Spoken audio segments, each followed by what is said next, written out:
Now there is a difference between آتانا and جانا. دونوں میں آنے کا مفہوم آ رہا ہے، لیکن عربی زبان میں کوئی بھی دو الفاظ ایک دوسرے کا پرفیکٹ سبسٹیٹیوٹ نہیں ہوتے. دیر از اے ڈفرینس. اللہ تعالیٰ نے دو الفاظ استعمال کیے ہیں تو دو الگ الگ مفہوم ہیں. اگر یہاں پر آتانا آتا تو ہوتا ہاں ایک مرتبہ کوئی آیا تھا بتانے والا، مگر یہ کہہ رہے ہیں جا انا. جا عربی زبان میں کہتے ہیں کلمۃ تدل علی المبالغہ والمشقہ، یعنی جو نذیر تھا اس نے تو اپنا حق ادا کیا تھا، ایک دفعہ تھوڑی بتایا تھا، کانسٹنٹلی بتاتے تھے، بار بار وارن کرتے تھے، پیار سے سمجھاتے تھے، حکمت سے سمجھاتے تھے، خلوص سے سمجھاتے تھے. اب نذیر کی جگہ پر ذرا اماں کو رکھیں. بیٹھی ہیں بچیاں میرے سامنے تو مجھے مجبوری میں بول دیتی ہوں. الحمدللہ بہت سی بچیاں واٹس ایپ پر سنتی بھی ہیں، اس لیے میں بول دیتی ہوں کیونکہ یہ فیکٹ ہے نا. جب آپ اس طرح سے سورہ ملک کو سمجھتے اور پڑھتے ہیں تو پھر آپ کو یہ اپنی زندگی کا حصہ لگتی ہے. جب آپ اس کو ایلینیٹڈ ہو کر سنتے اور سمجھتے ہیں تب آپ کو لگتا ہے ہاں ایک قرآن کی صورت تھی جس کو ہم نے سمجھا، اور صرف آپ کے لیے ایک اور میرے لیے ایک انٹلیکچوئل اسٹیمولیشن کا باعث بن جاتی ہے. It's not just intellectual stimulation, yet it has the power of intellectual stimulation. لیکن یہ مجھے اور آپ کو ایموشنلی قرآن کے ساتھ اٹیچ کرتی ہے، یہ مجھے اور آپ کو ایموشنل اسٹرینتھ دیتی ہے. کہہ رہے ہیں جا انا نذیر. یہ وہ لوگ ہیں جن کو دنیا میں دین والے مولوی بالکل اچھے نہیں لگتے تھے، برقعے والی آنٹیاں زہر لگتی تھیں، جن کے لیے کسی کو مولوی کہنا کمپلیمنٹ نہیں ہوتا تھا، کرٹیسائز کرنا گالی ہوتا تھا، جن کے لیے کسی داڑھی والے شخص کو دیکھ کر بعض لوگ بلا وجہ ایگزیجریٹ کرتے ہیں. فلاں کو دیکھا تھا ان کی داڑھی اتنی لمبی تھی. بھیا کسی کی داڑھی اس کی کہاں تک آ سکتی ہے؟ چیسٹ سے نیچے تو نہیں جائے گی نا. بعض لوگ ایگزیجریٹ کرتے ہیں اور مذاق اڑاتے ہیں. یہ کیا چیز ہے؟ بعض خود مائیں اپنے بیٹوں کو کہتی ہیں یہ کیسی داڑھی رکھ لی ہے، بکرا لگ رہے ہو.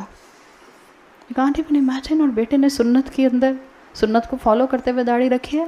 مائیں ہوتی ہیں، نانیاں ہوتی ہیں، دادیاں ہوتی ہیں جو جوان بچیوں کے سروں سے حجاب کھینچ دیتی ہیں. تمہارے رشتے نہیں آئیں گے.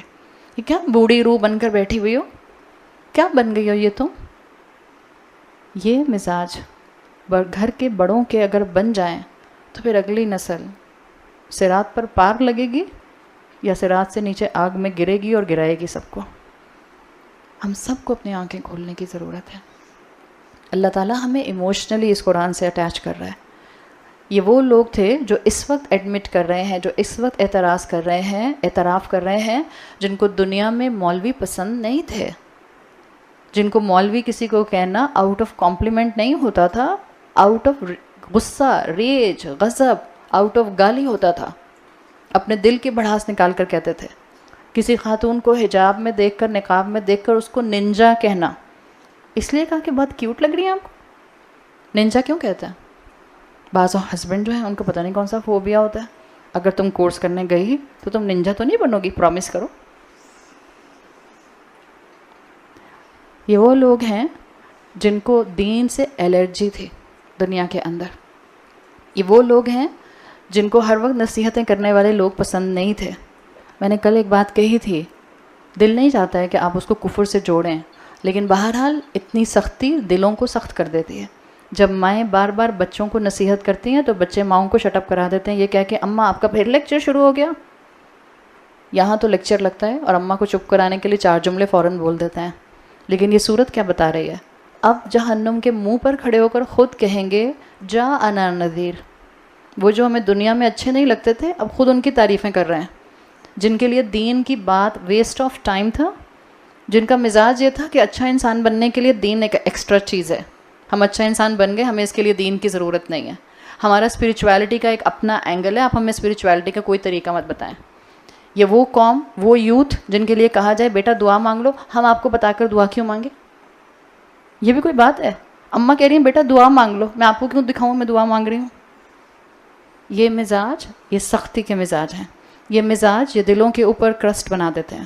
یہ مزاج اس سے دلوں کے اندر قسوت آ جاتی ہے، دلوں کے آس پاس جو ہے وہ ایک ہارڈ شیل آ جاتا ہے، اور جو اندر فطرت والا نرم دل ہے وہ کہیں چھپ جاتا ہے. یہ سب وہ مائنڈ سیٹ ہے جو اس دنیا کا ہے.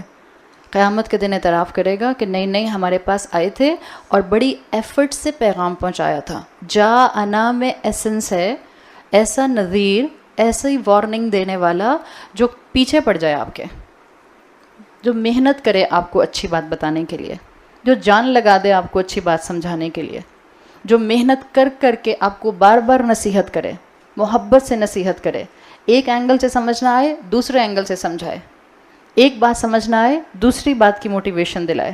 اب ایڈمٹ کریں گے کہ نہیں نہیں ہمارے پاس نذیر آیا تھا اور بڑی محنت سے اس نے ہمیں بات بتائی تھی، یہ تو ہماری غلطی ہے، مسئلہ ہمارا تھا، فَكَذَّبْنَا، ہم ہی نے ریجیکٹ کر دیا۔ فَكَذَّبْنَا کے بعد آگے دیکھیں آیت میں آ رہا ہے جملہ وَقُلْنَا۔ فَكَذَّبْنَا کا مطلب ہوتا ہے تو جھٹلایا ہم نے۔ کس کو جھٹلایا؟ یہ آیا؟ جب یہ نہیں آیا کہ کس کو جھٹلایا تو عربی زبان کا مزاج کیا ہے کہ جب مفعول بھی نہیں آئے گا، آبجیکٹ نہیں آئے گا، تو وہاں پر توسع ہوگی، وہاں معنی براڈ ہوں گے، یعنی ہر چیز کو جھٹلایا، اللہ کے پیغام کو جھٹلایا، قرآن کو جھٹلایا، جنت اور جہنم کے ذکر کو بلٹل کیا، رسول کی تعلیمات کو معمولی سمجھا، نصیحت کو اپنے لیے بیکار سمجھا، اور زندگی میں دین کی اہمیت کو اپنے لیے بالکل کسی قسم کا کوئی ہائی پیڈسٹل نہ دیا۔ فَكَذَّبْنَا کے بعد یوں سمجھیں اگر آبجیکٹ نہیں ہے تو فل ان دی بلینکس ہیں، سب کچھ کیا، آپ جو کچھ اس کے اندر فٹ کر سکتی ہیں وہ فٹ کر لیں، یعنی یہ اپنے گناہوں کی لسٹ اتنی لمبی خود بتا دیں گے کہ نذیر جب بھی آتا تھا وہ ان کے لیے ایک موقع ہوتا تھا کہ ذرا اپنی زندگی میں دوبارہ سے سوچیں، ری تھنک کریں، لیکن انہوں نے سوچنا دنیا میں پسند نہیں کیا۔ ہم اپنی مرضی کی اسپریچویلٹی کو مینٹین کریں گے، اپنی مرضی کی زندگی گزاریں گے، تو اس کا نقصان کیا ہوا؟ اس کا نقصان یہ ہوا کہ اب جہنم کے منہ پر آ کر کھڑے ہوئے ہیں، تو آخرت میں ان کو اپنا مقام نظر آ جائے گا۔ دنیا کے متکبر انسان اپنے کبر کے شیڈ کے اندر ہمیشہ دین سے دور جاتے ہیں۔ اگر آج ہمارا دل نہیں چاہتا مسلمان عورت بننے کا، اگر آج ہمارا دل نہیں چاہتا نمازیں پڑھنے کا، اگر ہمارا آج دل نہیں چاہتا اللہ کی بات سننے کا، اس کا مطلب ہے ہمارے اندر کبر ہے، اور کبر کو ہٹانے کا آسان طریقہ یہی ہے کہ ہم اللہ کے کلام سے اپنے آپ کو اٹیچ کریں۔ کبر انسان کو آہستہ آہستہ اللہ سے دور کر دیتا ہے، اور تکبر کو پہچاننا بہت مشکل ہوتا ہے۔ آپ صلی اللہ علیہ وسلم کی حدیث کا مفہوم آتا ہے کہ تکبر جس کے دل میں ایٹمز ویٹ کے برابر بھی ہوگا وہ جنت میں نہیں جا سکے گا، ایٹمز ویٹ کے برابر۔ اور کس نے اپنی آنکھ سے ایک ایٹم دیکھا ہے؟ کس نے اپنی آنکھ سے ایک ایٹم دیکھا ہے؟ تو اپنے آپ کو کانسٹنٹلی تکبر سے بچانے کی ضرورت ہے۔ اگر آپ شان نزول میں دیکھیں تو یہاں پر قریش موجود تھے جو اپنے آپ کو ایلیٹ سمجھتے تھے، پبلک فگر تھے نا۔ قریش کے جتنے سردار تھے یہ بڑے پرومیننٹ تھے، حرم کے اندر، کعبہ کے پاس آس پاس رہنے والے، مکہ میں رہنے والے، ان کی عزت تھی، اس لیے کہ یہ کعبہ کے کسٹوڈین تھے۔ تو جب عزت ہوتی ہے، جب فیم ہوتا ہے، جب اللہ کوئی بڑی جاب، جب کوئی اللہ بڑا کاروبار دے دیتا ہے، جب اللہ زندگی کے اندر ایک مقام اور ایک سٹیٹس دے دیتا ہے، تب اللہ کا بندہ بن کر دکھانا یقیناً مشکل ہوتا ہے، لیکن جو بن جاتا ہے اس کو پھر اللہ تعالیٰ دنیا اور آخرت کا فیم عطا کرتا ہے۔ مشکل ہوتا ہے، نعمتوں میں انسان زیادہ تر ہمیشہ نافرمانی میں گئے، نعمتوں میں انسانوں نے گناہوں کو اڈاپٹ کیا۔ نعمت خالق سے دور کرتی ہے۔ ایک مٹھی بھر لوگ رہے ہمیشہ سے جو نعمتوں کے راستے سے اللہ کی طرف آئے، جنہوں نے اپنی نعمتوں کو اللہ کا قرب کا حاصل کرنے کے لیے استعمال کیا، ورنہ ہمیشہ سے نعمتیں انسانوں کو بگاڑتی رہیں۔ جب ہر خواہش پوری ہوتی ہے تو نفس موٹا ہونا شروع ہو جاتا ہے، جب ہر خواہش پلیٹ میں رکھ کے مل جاتی ہے تو پھر نفس کی قربانی دینے کا دل نہیں کرتا ہے۔ تو اگر اللہ نے ہمیں نعمتوں میں رکھا ہے، ہمارے پاس جنت کمانے کے بہت زیادہ چانسز ہیں۔ فرصت دیا اللہ نے ہمیں، وقت دیا اللہ نے ہمیں، صحت دی اللہ نے ہمیں، بہت سے زندگی کے وہ کام ہم نہیں کرتے جو میجورٹی لوگ کرتے ہیں۔ تو یہ جو اللہ نے ہمیں فرصت دی ہے یہ کس لیے دی ہے؟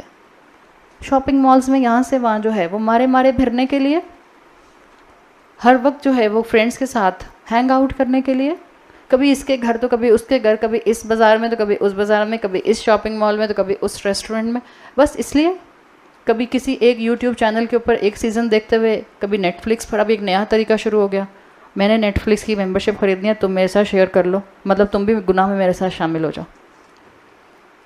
This is spreading like a fire. Sub young بچوں کو پتہ ہے، اماں شکل دیکھ رہی ہیں. ہاں نہیں کریں، اس لیے کہ آپ اپنا بھی گناہ کریں گے اور جس کو ساتھ میں شامل کیا اس کا گناہ بھی آپ کے اکاؤنٹ میں آ جائے گا. تو ایک گناہ نہیں ہوگا، ایوری گناہ ول بی ڈبل. اللہ سے دعا مانگیں کہ اللہ ہمیں اس نعمت کے اندر اپنا فرما بردار بنائے، نعمتوں کے اندر اللہ کا فرما بردار بنے. جب درد ہو، جب چوٹ لگے، جب غم آئے، تب تو پلٹتا ہے انسان. اور قرآن نے کتنی مرتبہ یہ مزاج بتایا ہے کہ بڑے سے بڑا نافرمان جو اللہ سے دور بھاگتا ہے، اللہ ایک جھٹکا لگاتا ہے دنیا کی زندگی میں، وہ بھی اللہ کو پکار اٹھتا ہے. پھر جب اللہ اس کی پکار پر، کتنا رحمان ہے، زندگی بھر جس نے نافرمانی کی، ایک مشکل آئی اور اس نے اللہ کو پکارا اور اللہ نے اس کو اس مشکل سے نکال دیا. رحمان ہے نا، موقع تلاش کرتا ہے بندوں کو معاف کرنے کے. اس نے اس مشکل سے اس کو نکال دیا، اور جیسے ہی مشکل سے نکالا یہ انسان پھر اللہ سے غافل ہو گیا. تو اللہ سے دعا کریں اللہ تعالیٰ ہمیں اپنی نعمتوں کی قدر کرنے والا بنائے. ہر نعمت کا مطلب ہے ذمہ داری. اس لیے نعمت نہیں ملی ہمیں کہ ہم ہیں ہی اتنے اچھے. کیا ہمارے پاس چوائس تھی کہ ہم ایسے گھروں میں اور ایسے سرکمسٹانسز میں رہتے ہیں، اور وہ جو اس وقت باہر سڑک پر کھڑے ہو کر 34 ڈگری 33 ڈگری کے اندر بھیک مانگتے ہیں، وہ جن کے سر پر چھت نہیں ہے، وہ جو فٹ پاتھ پر سوتے ہیں. کبھی سوچا ہے، کبھی ہم نے امیجن، کہ ہم امیجن نہیں کر سکتے کہ ہمیں ایک رات فٹ پاتھ پر گزارنی پڑے. لوگ اپنی زندگیاں اس میں گزار رہے ہیں، بچے جوان ہو رہے ہیں سڑکوں کے اوپر. ہمارے پاس کیا کریڈٹ ہے ایسا کہ ہم ایسے گھروں میں اور وہ سڑکوں پر؟ کیا ہمیں ایسے پر لگے ہوئے ہیں؟ کون سے ہم آسمان سے اترے ہیں؟ جیسے وہ اشرف المخلوق ویسے ہی ہم مخلوق. جیسے ان کے 2 ہاتھ پاؤں ایسے ہمارے 2 ہاتھ پاؤں. جیسے وہ اللہ کے بندے ویسے ہم اللہ کے بندے. تو پھر اللہ نے ہمیں اتنی نعمتوں میں کیوں رکھا ہے؟ اس لیے کہ ہم ہیں ہی اتنے اچھے. اس لیے کہ اللہ نے ہم سے کوئی کام لینا ہے. ان کا امتحان غربت کا امتحان، ان کا بھی امتحان ہے اور ہمارا بھی امتحان ہے. ہمارا امتحان مال کا امتحان. کون سا امتحان زیادہ سخت ہے؟ ہم کہتے ہیں غربت کا امتحان. نہیں، غربت تو خالق سے جوڑ دیتی ہے، غربت تو دل کو نرم کر دیتی ہے. وہ سڑک پر پھرنے والی عورت، وہ سڑک پر پھرنے والے بچے، ان کے چہروں پر مسکراہٹ ہوتی ہے. اور ہمارے بچے اے سی سے نکل کر اے سی میں بیٹھتے ہیں، بہترین سے بہترین سکولز میں پڑھتے ہیں. ہر دنیا کی نعمت موجود ہے اور ماتھے کے بل ختم نہیں ہوتے ہیں. مسکراہٹ چہرے پر آتی نہیں ہے. گھر آتے ہیں لگتے ہیں مسکراہٹ کسی بیگ میں ڈال کے، لاکر میں ڈال کے بند کر دیتے ہیں. اس کا مطلب ہے ہمارے بچوں میں کبر آ رہا ہے اور اس کبر کا علاج کرنے کی ضرورت ہے. ڈیلیڈ گریٹیفیکیشن اپنے بچوں کو سکھائیں. جتنی مائیں بیٹھی ہیں اپنے بچے کی ہر خواہش پلیٹ میں رکھ کے ان کے مانگنے سے پہلے مت پورا کر دیں. یہ ان کو متکبر بنا رہا ہے. وہ سمجھتے ہیں ہمارا حق ہے. جبھی تو آپ دیکھیں جب ماں باپ اولاد کو سمجھاتے ہیں بیٹا آلریڈی بہت ہو گیا تم پر خرچہ، بس اب بریکس لگاؤ، تو بچے کیا کہتے ہیں؟ تو آپ نے کون سا خاص کام کیا؟ آپ کا رائٹ ہے، آپ کریں. یہ متکبر مزاج ہے. جب نعمت کو اپنا حق سمجھا جائے، ہمارا حق ہے کہ ہم اس طرح کے گھروں میں رہیں اور اسکول کالجز میں پڑھیں. اور سڑک پہ پھرنے والے وہ بچے جن کی ڈیسپریشن یہ ہے کہ وہ اسکولس میں جانا چاہتے ہیں لیکن ماں باپ کے پاس ریسورسز نہیں ہیں. ہمیں اپنا امتحان سمجھنا ہے. ہم نے اپنی زندگی کا بہترین استعمال کرنا ہے. ایلیٹ سمجھ کے اپنے آپ کو، قریش کی طرح اپنے آپ کو جہنم کا مزید ایلیجبل نہیں بنانا. تو قریش کا کیا کہنا تھا، یا قریش کا کیا انداز تھا؟ جب اللہ کے رسول صلی اللہ علیہ وسلم کوئی دعوت دیتے تھے ہر بات کو جھٹلا دیتے تھے، سننے کو تیار ہی نہیں ہوتے تھے. اللہ کے رسول صلی اللہ علیہ وسلم اور ان کے ساتھیوں کو آتا دیکھتے تھے تو وہیں سے شروع کر دیا کرتے تھے پلاننگ. لوگوں کو کہہ دیا کرتے تھے کان بند کر کے گزر جاؤ، ان کی بات نہ سننا. اسی پکچر کو یہاں ڈپکٹ کیا گیا ہے. فَكَذَّبْنَا وَقُلْنَا مَا نَزَّلَ اللَّهُ مِنْ شَيْءٍ. ایڈمٹ کریں گے ہم نے جھٹلایا اور ہم ہر بات پہ کہتے تھے ہاں اللہ نے کوئی بات نازل نہیں کی. دنیا میں دور بھاگتے تھے دین کی ڈسکشن سے. آج وہ تمام مائنڈ سیٹ جو بڑے آرام سے یہ کہتا ہے کہ ہم ہر چیز پر بات کریں گے، ریلیجن کو ڈسکس نہیں کریں گے، ہم ہر چیز کو ڈسکس کریں گے، ہم دین کی بات نہیں کریں گے، وہ سب مائنڈ سیٹ یہ بات سمجھ جائے کہ وہ اصل میں اپنے آپ کو دین سے دور کر کے اللہ کی رحمت سے دور کر رہے ہیں. یہ دین ہے، یہ میری زندگی کا حصہ ہے، یہ میری چوائسز کا حصہ ہے، یہ میرے اٹھنے بیٹھنے کا حصہ ہے. اس کو جانیں گے تو اپنی آخرت کو سنوار سکیں گے اور دنیا کی کوالٹی کو مینٹین کر سکیں گے. آگے فرمایا ان انتم الا فی ضلال کبیر، تو تم لوگ تو ہیوج میسو کنفیوژن میں ہو. اس سے یہاں پر ان انتم جو آیا ہے، اس انتم سے ہی اسکالرز نے اس آیت میں کہا ہے کہ نذیر صرف رسول اللہ صلی اللہ علیہ وسلم نہیں تھے، ورنہ آتا ان انتا الا فی ضلال کبیر. انتم پلورل آیا ہے، جمع آیا ہے، جو یہ بتا رہا ہے کہ اور ڈرانے والے بھی تھے، اور نصیحت کرنے والے بھی تھے، اور سمجھانے والے بھی تھے. ان انتم الا فی ضلال کبیر کے اسکالرز نے دو مفہوم کیا ہے. ایک مفہوم یہ ہے کہ یہ اہل جہنم ہی کا کنورسیشن کا اگلا جملہ ہے کہ ہاں جب بھی کوئی نذیر آتا تھا ہم ہر ایک کو یہی کہتے تھے کہ تم خود گمراہ ہو، تم میسو کنفیوژن کا شکار ہو. تو ایک رائے یہ ہے مفسرون کی کہ یہ اہل جہنم ہی کہہ رہے ہیں، فَكَذَّبْنَا سے آگے انہیں کا جملہ کنٹینیو ہو رہا ہے. ایک مفسرون کی رائے یہ ہے کہ ان انتم الا فی ضلال کبیر یہ فرشتوں کا کوٹ ہے کہ جب وہ اپنی بات کہہ دیں گے کہ ہمارے پاس تو نذیر آیا تھا، اس نے بڑی محنت سے نصیحت کی، ہم ہی نے جھٹلا دیا، تو فرشتے کہیں گے یقیناً تم سب میسولی کنفیوز تھے، تو تم لوگوں نے اپنا ہی نقصان کیا ہے. واللہ عالم، اللہ بہتر سمجھتا ہے. آگے فرمایا آیت نمبر 10 میں وقالو، اور وہ کہیں گے، اب یہ کون کہیں گے؟ جہنم میں جانے والے. وقالو لو کننا نسمع او نعقل ما کننا فی اصحاب السعیر، کاش کہ ہم سنتے اور ہم عقل سے کام لیتے تو ہم اصحاب سعیر میں سے نہ ہوتے. یعنی دو چیزیں انہوں نے اپنی غلطی مینشن کی تاکہ آج سورہ ملک پڑھنے والا اپنی اس دنیا کی زندگی میں اپنے اندر سے اس غلطی کو ایریڈیکیٹ کرے اگر اس کے اندر ہے. انہوں نے کہا کاش ہم سنتے اور ہم عقل سے کام لیتے. یہ جو لو آیا ہے عربی زبان میں اس کو کلمۃ الحصر کہا جاتا ہے. کلمۃ الحصر یہ ہوتا ہے کہ ایسے موقع پر یہ لو آتا ہے جس کے بعد کریکشن کی کوئی گنجائش نہ رہے. Now you cannot do anything further for a better point of view. لو اس لیے انگریزی میں اردو میں آپ کہتے ہیں کاش، ایک وقت گزر گیا اب یہ بہتر نہیں ہو سکتا. تو جہنمی اس وقت اپنے ریگریٹ کو، اپنے حسر کو مینشن کریں گے کہ اب کاش ہم نے یہ دو کام کیے ہوتے. یعنی اس سے کیا پتہ چل رہا ہے؟ Very practical thing. سننا انسان کے اندر ایک پروسیس کو سٹارٹ کرتا ہے. آپ جو سنتے ہیں، جسٹ ایٹ دا ورڈ، آپ جو سنتے ہیں وہ آپ کو ایک تھنکنگ پیٹرن دیتا ہے. آپ کے کانوں سے جو کچھ آپ کے دماغ تک جائے گا وہ آپ کو ایک تھنکنگ پروسیس دے گا. انہوں نے کیا کہا ہے؟ ہم سننے کو تیار نہیں تھے، کاش ہم سنتے اور عقل سے کام لیتے. لو کننا نسمع او نعقل. مفسرین کہتے ہیں اس آیت میں ایک ہیوج وارننگ ہے اور ایک بہت بڑی بلیسنگ ہے. بہت بڑی بلیسنگ ہے. وارننگ اور بلیسنگ کس طرح سے؟ وارننگ ایسے ہے کہ جس نے اب تک توبہ نہیں کی اور وہ قرآن سنتا نہیں ہے، وہ قرآن سننا شروع کر دے. جو اب تک بغیر سوچے سمجھے چیزوں کو سنتا ہے اب وہ سوچ سمجھ کر چیزوں کو سنیں. یہ وارننگ ہے. بلیسنگ کیسے ہے؟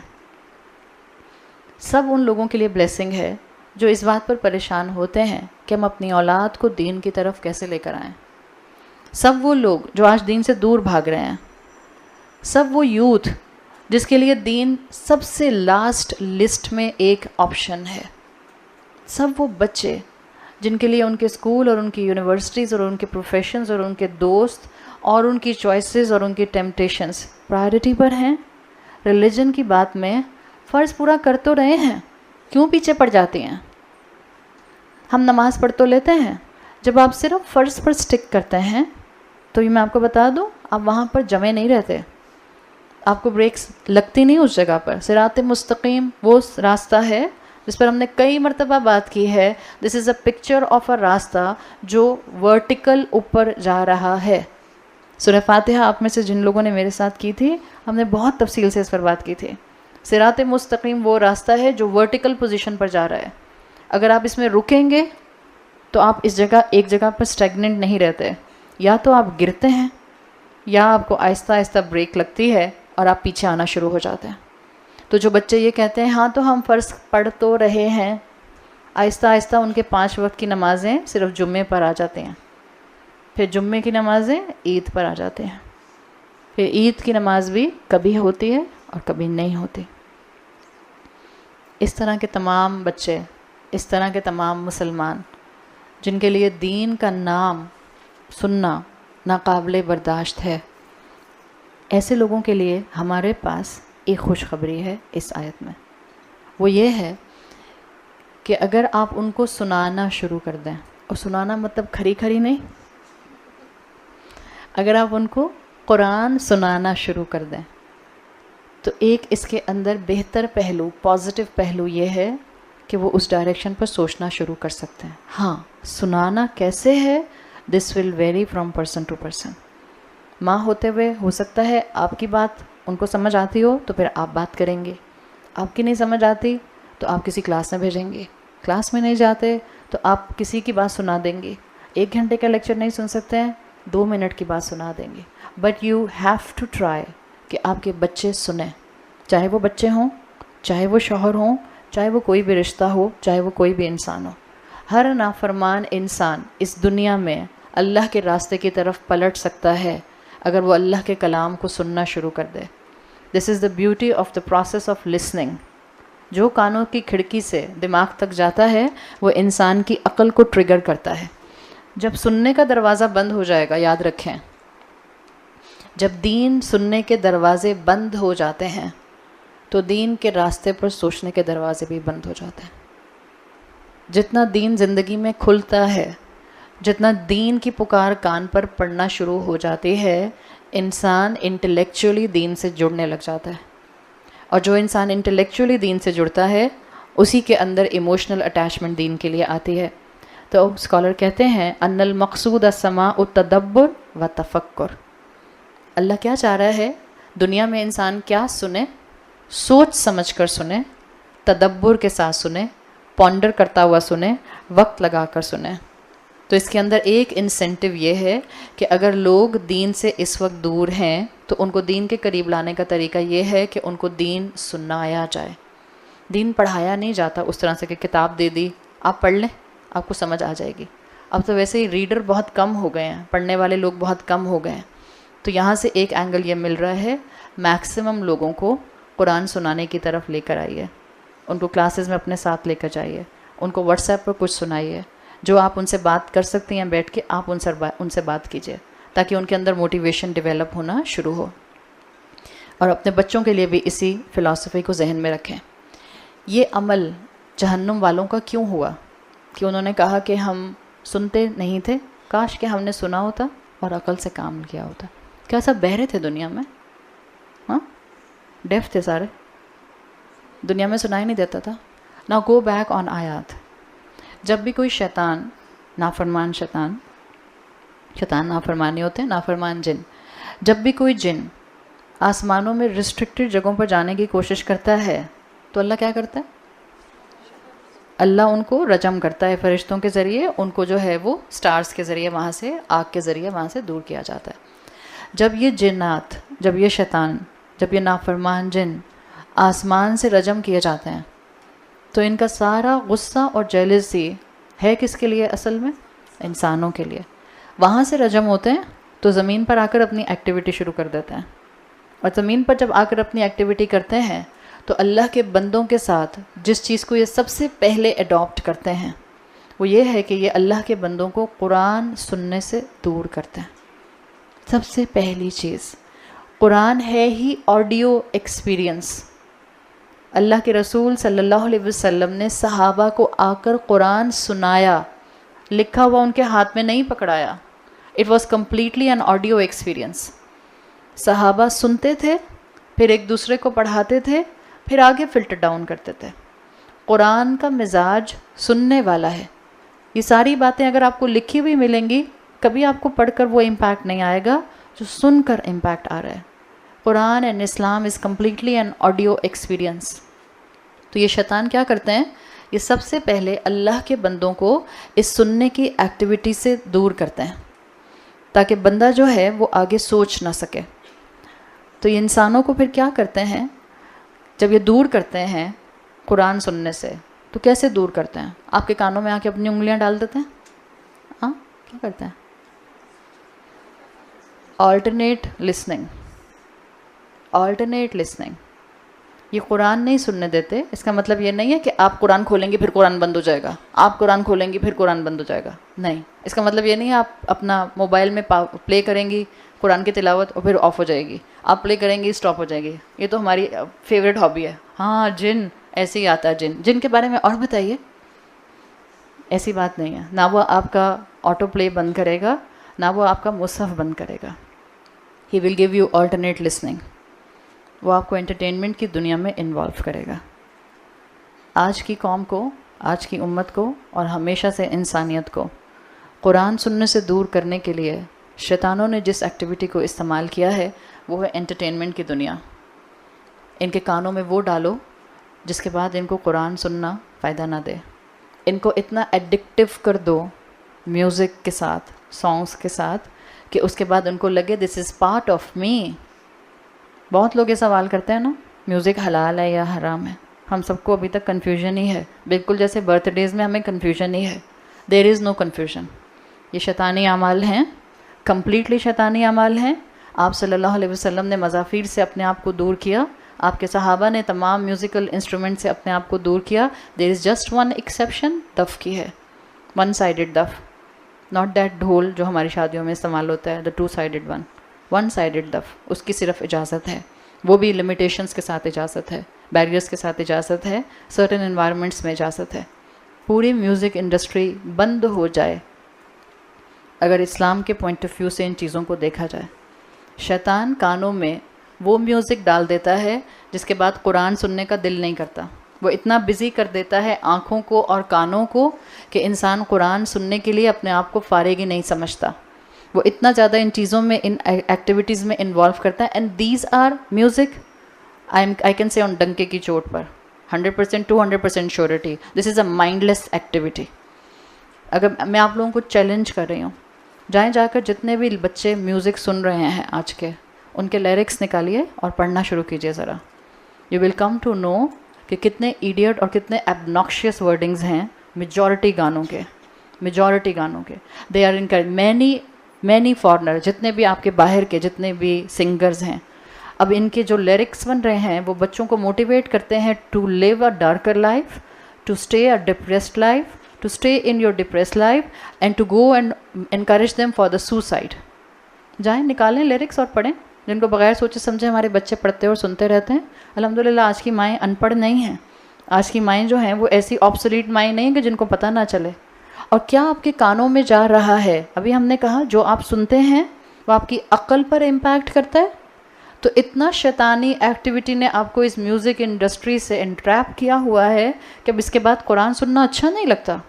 سارا دن گاڑی میں میوزک چلتا رہے, پورا خاندان خوش رہتا ہے. ادھر اماں نے جا کر اپنا کوئی لیکچر لگایا, سب کی پیٹ کے اندر سے چیخ نکلتی ہے, حالانکہ ساؤنڈ باکس پیٹ میں نہیں ہوتا ہے, بٹ وہ پیٹ کے اندر سے چیخ نکلتی ہے. بند کریں, ہم نے نہیں سننا.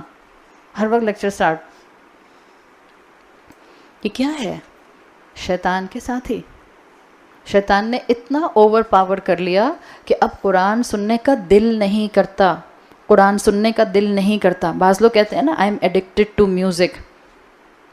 آپ کبھی انٹرویوز سنیں خود سنگرس کے, وہ خود کہتے ہیں we are addicted to music because we don't want to think. آپ ان کے جملے سنیں اور آپ قرآن پڑھیں, آپ کہتے ہیں سبحان اللہ, ایک ایک جملہ اس کلام کا برحق ہے, سچا ہے. لوگ کہتے ہیں میں میوزک چھوڑ نہیں سکتی, چھوڑتی ہوں تو ڈپریس ہو جاتی ہوں. کہتے ہیں نا لوگ, کیوں ڈپریس ہوتی ہیں؟ کبھی سوچا اس بات پہ؟ کیوں ہم بالکل شیپس لائف سٹائل گزار رہے ہیں؟ جو سب کہتے ہیں وہی سا ہم کرتے ہیں, جو سب کرتے ہیں وہ ہم کرتے ہیں, جو سب پہنتے ہیں وہ ہم پہنتے ہیں, جو سب کا لائف سٹائل وہ ہمارا لائف سٹائل, جو سب کی چوائسیز وہ ہماری چوائسیز. یہ کیوں لوگ کہتے ہیں کہ میں میوزک سننا چھوڑتی ہوں تو میں ڈپریس ہو جاتی ہوں؟ کبھی کسی نے نہیں سوچا؟ کبھی کسی کے ذہن میں سوال نہیں آیا؟ جب سے مسلمانوں نے سوچنا چھوڑ دیا تب سے مسلمانوں کا زوال شروع ہو گیا. حالانکہ اللہ نے مسلمانوں کو قرآن میں کئی جگہ پر دعوت دی ہے. افلا تتفکرون لعلکم تعقلون ام علی قلوب اقفالها. کیا تم تدبر نہیں کرتے قرآن پر؟ کیا تمہارے دلوں کے اوپر تالے پڑے ہوئے ہیں؟ سوچو. یہ کہنا کہ اگر میں میوزک نہیں سنتی تو میں ڈپریس ہو جاتی ہوں, کبھی پوچھیں کسی سے کیوں ڈپریس ہو جاتی ہوں؟ چلیں اگر آپ کو لگتا ہے کہ آپ میوزک سنتی ہیں اور اگر نہ سنیں تو آپ اس دن بجھی اداس سی رہتی ہیں, ذرا اپنے آپ سے سوال کریں کہ آپ کیوں ایسی اداس ہوتے ہیں. کسی سے آپ سوال کریں تو وہ کیا کہے گا؟ 90%. اور آپ کو بھی یہی جواب ملے گا کہ پھر مجھے اپنی زندگی میں جتنی بھی شارٹ کمنگز ہیں، جو محرومیاں ہیں، جو پریشانیاں ہیں، وہ سب یاد آنے لگ جاتی ہیں. ایسا ہی ہوتا ہے نا. میوزک آپ کے لیے ایک ڈرگ ہے جو آپ کو حقیقت سے دور کر دیتا ہے. وہ آپ کو یہ بھلا دیتا ہے کہ آپ اشرف المخلوق ہیں. وہ آپ کو یہ بھلا دیتا ہے کہ آپ اس دنیا میں صرف عبادت کے لیے آئی ہیں. وہ آپ کو یہ بھلا دیتا ہے کہ آپ کو اللہ کی بندی بننا ہے. وہ آپ کو یہ بھلا دیتا ہے کہ اگر یہ سفرنگز ہیں then there is a reason behind it. یہ سوچنا کہ میری زندگی میں یہ سفرنگز ہیں، میری زندگی میں کیا پریشانی ہے، میری زندگی کا مقصد کیا تھا اور میں کہاں لگ گئی ہوں، یہ سوچ تو مبارک ہے. دس از متبارک. اس لیے کہ جس کو یہ سوچ آئے گی وہی اگلا سوال اٹھائے گا، تو پھر میں اپنی زندگی کو ٹھیک کیسے کروں، پھر میں اپنا مائنڈ سیٹ اسٹرانگ کیسے کروں، پھر میں اپنے ویژن کو تلاش کہاں سے کروں، پھر میں کیا جانوں اور کیا سنوں کہ مجھے صحیح بات سمجھ آنی شروع ہو جائے. شیطان یہ نہیں چاہتا. تو شیطان کہتا ہے چلو دوبارہ سے لگاؤ اپنے آئی فون کے آئی پلگز اپنے، اور لگ جاؤ دوبارہ سے گانے سننے میں، تاکہ تم سن نہ سکو قرآن کی بات. اور جب قرآن نہیں سنو گے تو عقل صحیح راستے پر کام نہیں کرے گی. پھر کیا جن لوگوں کو میوزک میں انوالو کرتا ہے وہ صرف میوزک کی حد تک رہتے ہیں یا آگے بھی بڑھتے ہیں؟ آگے بھی بڑھتے ہیں. اور ہمارا معاشرہ اس کی تصویر بن گیا ہے. آج سے 10-15 سال پہلے اتنا کامن ڈرگ اینڈ الکوہل ہم سوچ نہیں سکتے تھے. میں 20 سال پہلے امیجن نہیں کر سکتی تھی کہ یونیورسٹیز کے اندر ڈرگ ٹریفکنگ ایسے ہوگی، الکوہل اس طرح سے سرو ہوگی گھروں کے اندر، پارٹیز کے اندر. یہ پورا ٹیبل سیٹ ہے. ریسٹورنٹس کے اندر ہمیں نہیں پتہ چلتا ہے اب جن ریسٹورنٹس میں ہم جا کر کھانا کھاتے ہیں کہاں کہاں شراب سرو ہوتی ہے. جن گلاسز کے اندر ہم پیتے ہیں ہمیں کیا پتہ اس گلاس میں ہم سے پہلے کس کو شراب سرو کی گئی ہے؟ کچھ نہیں پتہ. Every thing is blended. فتنہ، اندازہ ہی نہیں ہے ہمیں. ہمارے بچے جن گھروں میں جا رہے ہیں دوستوں کے نام پر، شرابیں سرو ہوتے ہیں. اسکول پارٹیز ہوتی ہیں، الکوہل سرو ہوتی ہے. گیدرنگز ہوتی ہیں ٹین ایجرز کی، الکوہل سرو ہوتی ہے. اور الکوہل سرو کرنے کے لیے بھی ایسے نہیں کوئی چھپ چھپ کے سرو ہو رہی ہے. پراپر ٹیبل سیٹنگز ہوتے ہیں، پراپر گلاسز ہوتے ہیں، پراپر باٹلز ہوتی ہیں، فل ڈیکورم کے ساتھ، فل ڈیکوریشن کے ساتھ. ایک زمانہ تھا کہ جہاں جہاں ڈیفنس کے اندر الکوہل کی دکانیں کھلی ہوئی تھیں، لوگ ڈرتے ڈرتے تھوڑا تھوڑا شٹر کھول کے شرابیں بیچا کرتے تھے. مجھے یہاں کا نہیں پتا بٹ ڈیفنس میں اٹس ویری کامن. اب تو وہیں کھڑے ہو کر باہر ہی، شراب کی دکان کے باہر ہی سب پی رہے ہیں جیسے کوئی پیپسی کی بوتل پی رہے ہیں، اور کسی کو ڈر نہیں لگتا. ایک ٹائم پہ بیکاز ہمارے گھر کے بہت قریب تھی اور بہت شور مچانے کے باوجود وہ بند نہیں ہوئی. بہرحال کسی کرسچن نے کھولی ہوئی لائسنس لے کے، تو آپ بند نہیں کرا سکتے اس کو. بٹ جو خریدتا ہے وہ تھوڑی پوچھتے ہیں آپ مسلمان ہیں کہ کرسچن ہیں. ایک وقت میں جب لوگ وہاں پیتے تھے تو براؤن پیپر کے اندر ان کی بوتل ہمیشہ ہوتی تھی. ہمیشہ ہم نے آبزرو کیا. اب کوئی براؤن پیپر نہیں ہے، کسی کو ڈر نہیں لگتا. وہیں کھڑے ہو کر ہم نے ایک ہاتھ میں ان کے نیسلے کی بوتل ہوتی ہے، ایک ہاتھ میں شراب کی بوتل ہوتی ہے، وہ اس میں مکس کرتے ہیں اور پیتے ہیں. یہ حال ہے. ڈرگ، کس اسکول کے اندر ڈرگ ٹریفکنگ نہیں ہو رہی ہے؟ سارے سیکولر بڑے اسکولس، سب اسکولز مینجمنٹ کو معلوم ہے. ایسی کوئی بات نہیں ہے. جب آپ میوزک میں آگے بڑھیں گے یہ دو چیزیں سائملٹینیسلی ساتھ آئیں گی، الکوہل اینڈ ڈرگس. اور اس کے ساتھ تیسری چیز انٹر کنیکٹڈ، زنا. یہ حال ہو رہا ہے اس وقت شیطانی ایکٹیویٹیز کا. اور شیطان اس طرح سے ہماری یوتھ کو تباہ کر رہا ہے کہ اب جب آپ میوزک سنتے تھے تو آپ نے صرف اپنے آپ کو قرآن سننے سے دور کیا تھا، آپ سن نہیں رہے تھے. جب ایک دفعہ آپ ڈرگز میں آ گئے، الکوہل میں آ گئے، اب آپ سن بھی لیں گے قرآن، نو امپیکٹ. اب آپ دیکھ بھی لیں گے اللہ کی آیات، نو امپیکٹ. عمروں پر عمرے ہو رہے ہیں اور زندگیوں میں لائف سٹائل میں گناہ ختم نہیں ہو رہے.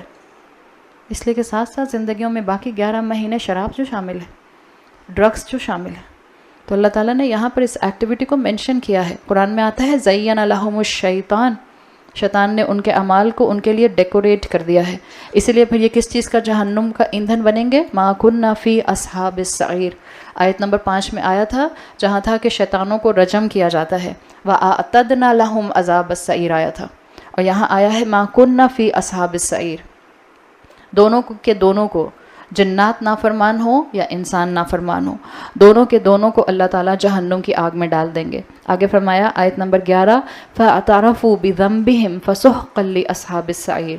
تو وہ اپنے گناہ کو ایکنالج کریں گے تو ان کے لیے دوری ہے جو کہ آگ میں جانے والے ہیں. بِذَنبِهِمْ آیا ہے. ذم کا لفظ عربی زبان میں آتا ہے.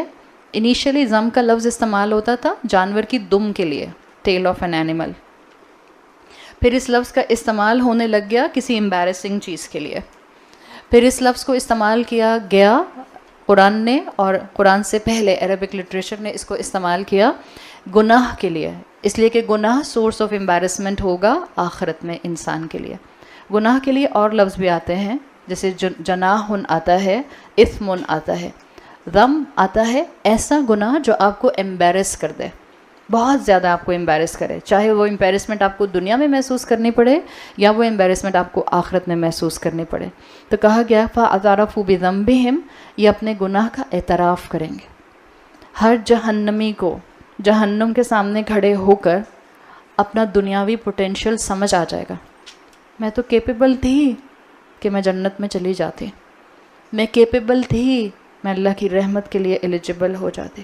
آپ سوچیں آپ کی عمر ہے 24 سال، آپ میتھمیٹکس میں پی ایچ ڈی کر رہی ہیں، صحیح؟ چلیں 24 سے زیادہ پی ایچ ڈی کون کرے گا 24 سال میں، ایسا افلاطون. 26 سال، اور 26 سال میں آپ پی ایچ ڈی کر رہی ہیں میتھمیٹکس میں. آپ کے بچے کا پیپر ہے کلاس 3 کا میتھس کا، وہ کہتا ہے اماں مجھے سالو کر کے دکھائیں. پی ایچ ڈی کر رہی ہیں آپ میتھمیٹکس میں، آپ کے بچے کا پیپر ہے گریڈ 3 کا میتھمیٹکس کا، اور آپ اس کو سالو کرتی ہیں تو فیل ہو جاتی ہیں. ہنسی آئے گی اپنے اوپر؟ آ رہی ہے نا ہنسی؟ جہنمی بھی اپنے اوپر ایسی ہی طنزیہ ہنسی ہنسیں گے.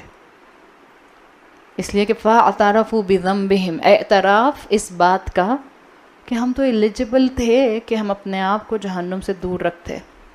ہمیں طاقت ملی تھی، صحت ملی تھی، عقل ملی تھی، سینسز ملے تھے، نعمتیں ملی تھیں، لیکن حال یہ ہے کہ امبیرسمنٹ کا کہ اپنے آپ کو فیل کر لیا اس جگہ پر جہاں پاس ہو سکتے تھے. تو جہنمی اپنی غلطیوں کو ایڈمٹ کریں گے، جہنمی اپنے پوٹینشیلز کو یاد کریں گے. بعض اسکالرز لکھتے ہیں جہنم کے سامنے ہر اہل جہنم کے لیے اس کے پوٹینشیل واضح ہونا شروع ہو جائیں گے جو اللہ نے اس کو دنیا میں دیے تھے، کہ مجھے اللہ نے کتنی نعمتیں دی تھیں اور میں نے کتنا وقت ضائع کیا.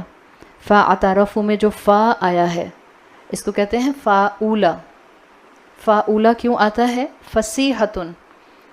فاعولا کا مطلب کیا ہے؟ فاعْتَرَفُوا عربی زبان میں اس فا کے لیے کہتے ہیں فا فصیحہ، جس سے ڈرائیو یہ کیا گیا ہے معنی اللہ تعالیٰ ہر انسان کو اس کے ہر گناہ کے بعد توبہ کی اپرچونٹی دیتے ہیں. یہ رحمان کی محبت ہے. اللہ ہر انسان کو اس کے گناہوں کے بعد اس کو توبہ کی اپرچونٹی دیتے ہیں. کبھی کبھی یہ توبہ کی اپرچونٹی کسی فزیکل تکلیف کی وجہ سے مل جاتی ہے. بعض اوقات آپ دیکھتے ہیں بہت سے لوگ کسی بیماری آنے کے بعد سے کتنی توبہ کرنا شروع کر دیتے ہیں. تو یہ اللہ کی طرف سے رحمت ہوتی ہے کہ اللہ ان کو موت سے پہلے اس بیماری کے ذریعے ان کو گناہوں سے پاک کر رہا ہوتا ہے. تو توبہ کی اپرچونٹی ہر ایک کو ملتی ہے. جو اس کا فائدہ نہ اٹھائے، صرف اس آیت میں ان کا ذکر ہے کہ وہ جہنم کے سامنے کھڑے ہو کر اعتراف کریں گے اپنے گناہ کا. اور ذنب واحد آیا ہے، اس کی جمع آتی ہے ذنوب. اس سے کیا پتہ چل رہا ہے؟ مفسرون کہتے ہیں ایک گناہ تھا، ایک گناہ.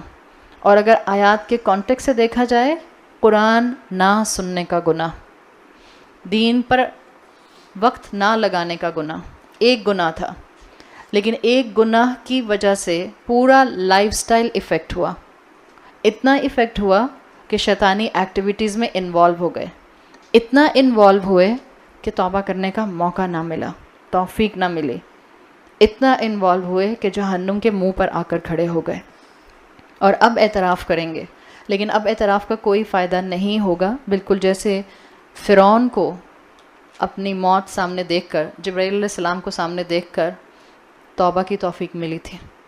حدیث میں آتا ہے جبرائیل علیہ السلام نے اس کے اس جملے پر جس کو قرآن نے مینشن کیا ہے سورہ یونس میں، اس کے اوپر کیچڑ اٹھا کر اس کے منہ پر ماری تھی۔ سورہ یونس کی آیت نمبر 90 میں آتا ہے حتی اذا ادرکہ الغرق، جب فرعون کو پتہ چل گیا کہ اب تو موت سامنے ہے، غرق ہی ہونا ہے، سمندر مل رہا ہے، قال بولا آمنت انہ لا الہ الا الذی آمنت بہ بنو اسرائیل، میں بنی اسرائیل کے الہ پر ایمان لے آیا۔ اللہ نہیں کہہ سکا لا الہ الا الذی، جس نے والنٹیریلی پوری زندگی اللہ کا کلمہ بلند نہیں کیا، اللہ کے کلمے کے تقاضے بلند نہیں کیے، موت کے وقت اس کی زبان پر اللہ کا لفظ نہیں آ سکتا۔ اس کی توبہ تو اس وقت بھی قبول نہیں ہونی تھی، لیکن علماء کہتے ہیں اس موقع پر بھی اس کو اللہ بولنے کی توفیق نہیں ملی۔ اور ہر انسان جو ساری زندگی اپنے آپ کو اللہ کا نافرمان بنائے، حدیث میں آتا ہے 4 مواقع ایسے ہیں جن کے بعد انسان کی توبہ قبول نہیں ہوگی۔ اس میں سے ایک ہے دجال کا واضح ہو جانا، یعنی دجال جب اپنی پوری فزیکل فارم میں سامنے اپیئر ہو جائے گا۔ دوسرا ہے نزول عیسیٰ، عیسیٰ علیہ السلام جس وقت نازل کر دیا جائیں گے۔ تیسرا ہے طلوع الشمس من مغربها، جب سورج اپنے مغرب سے نکلے گا، مغرب سے رائز ہوگا۔ اور چوتھا ہے غرغرات الروح، جب روح حلق تک پہنچ جائے گی، غرغرات الروح، the last gargle of the breath, جس میں روح آخری نکلتی ہے، پیروں سے نکلنا شروع ہوتی ہے جان، اور ناک اور منہ سے باہر نکلتی ہے۔ تو جب وہ ناک اور منہ تک آتی ہے اور اس جگہ سے حلق سے ساؤنڈ باکس سے کراس کرتی ہے تو ایک آپ کو گارگلنگ ساؤنڈ آتی ہے، غرغرات الروح۔ اس موقع پر اگر توبہ کی جائے تو توبہ قبول نہیں ہوتی۔ تو بتا دیا ایسے تمام لوگوں کے لیے اللہ تعالیٰ نے فسحقا لاصحاب السعیر، اللہ تعالیٰ نے ان کے لیے شدید لعنت زدہ عذاب تیار کیا ہے۔ پہلے آیا تھا خاصی ان کے اندر آپ کو بتایا تھا دھتکارے ہوئے، دور کیے ہوئے نفرت کے ساتھ، اور سحقاً عربی زبان میں آتا ہے وہ جو کاسٹ آف کیے ہوئے ہیں، کرسڈ کیے ہوئے، یہ اس سے بھی زیادہ ایکسٹریم ڈگری ہے۔ اللہ تعالیٰ ان کو جہنم کے اندر تنہا چھوڑ دے گا۔ اس مقام پر آ کر اس پیسج کا جو پورشن ہے کافر کا وہ ختم ہوتا ہے، اور پھر اگلی آیت میں مومن کا ذکر آئے گا۔ اللہ سے دعا کیجئے کہ اللہ تعالیٰ ہماری زندگیوں میں سے اپنی نافرمانیوں کے تمام اعمال کو نکال دے۔ اللہ سے ہم دعا کرتے ہیں کہ اللہ تعالیٰ ہمیں اور ہماری اولادوں کو ایمان کی طاقت اور ایمان کا سٹیمنا عطا فرمائے۔ اللہ سے ہم دعا کرتے ہیں اللہ ہم کبھی شیطانی ایکٹیویٹیز کا حصہ نہ بنیں، اللہ ہمیں میوزک سے دور کر دے، اللہ ہماری اولادوں کو اور ہماری اولادوں کی اولادوں کو اور تمام اولادوں کو، تمام انسانوں کو ہر طرح کی ڈرگ اور الکوہل سے دور کر دے۔ اللہ جس کو آپ نے حرام کیا ہے اللہ ہمیں اس سے بچا لے۔ اللہ جس کو آپ نے معروف بنایا ہے اللہ اس کو ہماری زندگی کا حصہ بنا دے۔ اللہ جو تعلیمات اللہ کے رسول صلی اللہ علیہ وسلم نے سکھائی ہیں اللہ ہمارے زندگی کے اندر ان کو ہمارے زندگی کا حصہ بنا دے۔ اللہ ہمیں اپنے والدین کے لیے اور ہماری اولادوں کو ہمارے لیے بہترین صدقہ جاریہ بنائیے۔ اللہ ہمارا آسان حساب لیجئے۔ اللہم حاسبنا حسابا یسیرا، اللہم حاسبنا حسابا یسیرا، اللہم حاسبنا حسابا یسیرا، اللہم احسن عاقبتنا فی الامور کلہا واجرنا من خزی الدنیا وعذاب الآخرہ۔ سبحانک اللہم وبحمدک اشہد ان لا الہ الا انت استغفرک واتوب الیک۔ جزاک اللہ خیرا۔ السلام علیکم ورحمۃ اللہ وبرکاتہ۔